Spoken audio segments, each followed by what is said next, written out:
Hi, everybody. My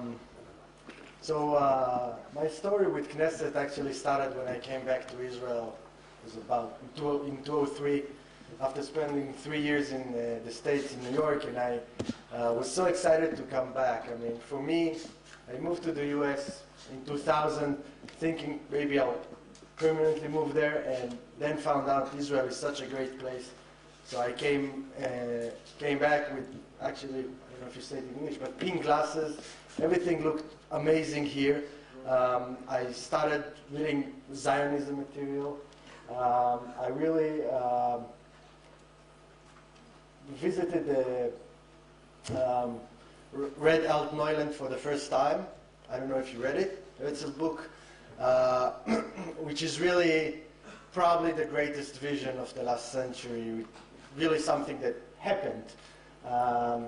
And there's a project called Ben Yehuda. I don't know how many people of you visited Ben Yehuda project, which basically takes all the public domain Hebrew text and puts them online. Read a lot of stuff there. Got to know Gordon. Very smart, very interesting guru that was here in the early 20th century. And I got really convinced that Israel is an amazing place, and it's happening, and it's great.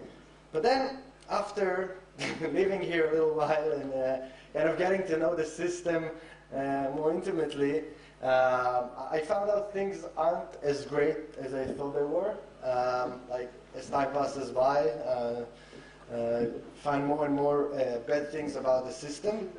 And as I see myself as a system hacker, having run my own startup and being a CEO for 7 years and reading a lot of business books, I try to understand what is the root cause of the problem with the Israeli system.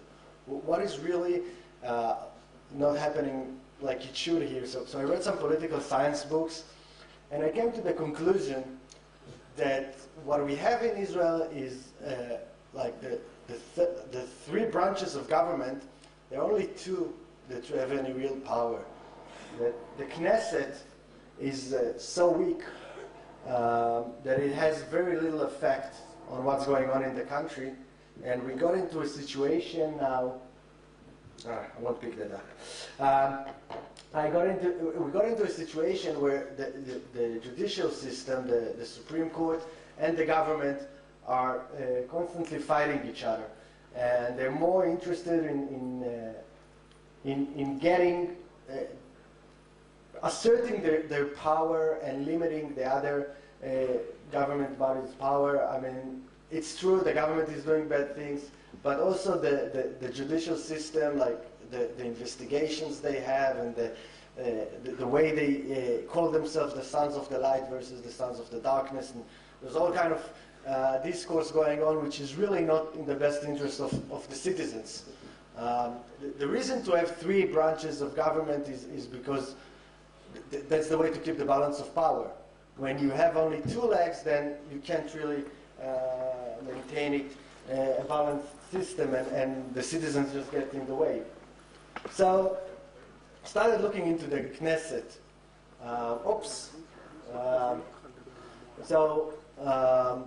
Basically, the Knesset is a place where we debate code, where I'm talking about legal code, decide what's legal and what to outlaw, and monitor what happens in Israel. This is what happens in this building, and I've started looking into the site and got involved with a brilliant guy named Ofir Aviv, who just before the last election wanted to vote based on data he found in Knesset Gov.il, in the official site.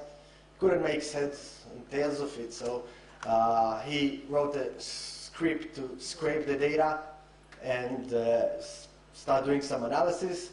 And I joined him, and for the last 2.5 years we've been working on the Open Knesset project, which basically takes the data from the official site, from the blogs of the Knesset members, and publish it in a way that we can all make sense. We create a feed for every representative, where you can follow him and see every time he proposes a law, every time he speaks. And when the Knesset, the site started taking off, and we did an open budget site, and got a little bit media attention, and people started asking me why. So are you going to run for the Knesset? Are you going to be a Knesset member? And my question was not in the next 5 years. And that's kind of the reason why, because to run for the Knesset, you don't have to be good to become a member of parliament, and it's not only in Israel. You don't have to be good in debating or coding or monitoring. You have to be good with the media. You have to go to bar mitzvahs, and you have to kiss babies, and you have to do a lot of things that have nothing to do with what the Knesset is really all about. And that's a problem that's shared by probably all the parliaments in the world, that the media is becoming so strong that the elected representatives are always busy with maintaining their public persona and worrying about their party members and raising funds. So it looks to me like a terrible job. It's not interesting at all. So I'm saying, okay, in the next 5 years I'll work with Knesset 2.0 and then create it in a way that I can really make an effect without having to go to all those bar mitzvahs. By the way, if you go into Flickr and you search for Creative Commons photos, and bar mitzvah, that's the first photo. It really is Tzipi Livni here, the end of Kadima, if you don't know where. So what is Knesset 2.0?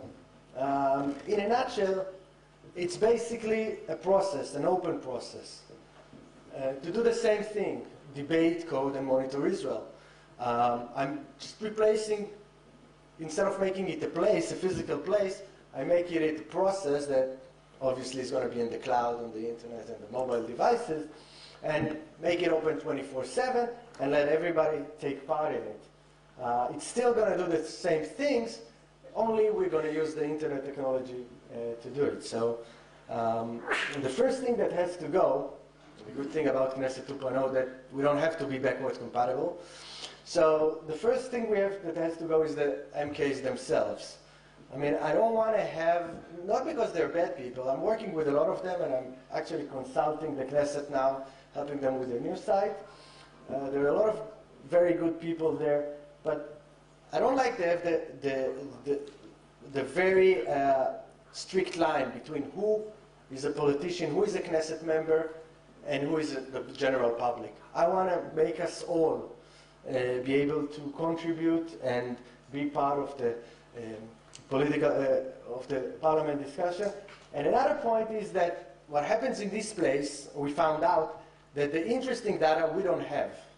I mean, if you go into the official side, the protocols, the committee meetings, you don't get the interesting thing, which is what happens behind closed door when they meet with each other and they decide on things. So that's kind of the biggest issue with the Knesset, is that it's not transparent by definition. And we're obviously going to change it with kind of a credit, merit credits system. This is from Stack Overflow.